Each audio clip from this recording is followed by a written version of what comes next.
দাঁড়ান ভাই, আমরা নিজেরা তো ঠিকই আরাম আয়েশে দিন কাটাচ্ছি, অথচ আজকে ফিলিস্তিনের কি অবস্থা একটু কি লক্ষ্য করেছেন?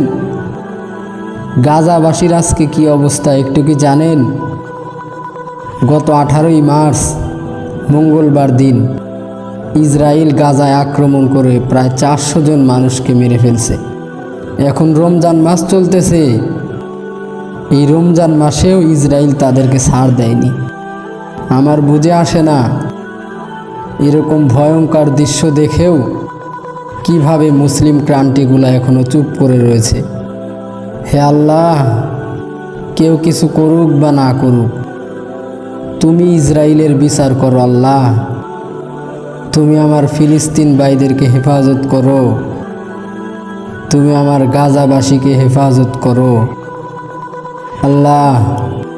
আমরা দেখা আর দোয়া করা ছাড়া কিছুই করতে পারতেছি না আল্লাহ, এই জন্য তুমি আমাদেরকে মাফ করে দাও আল্লাহ।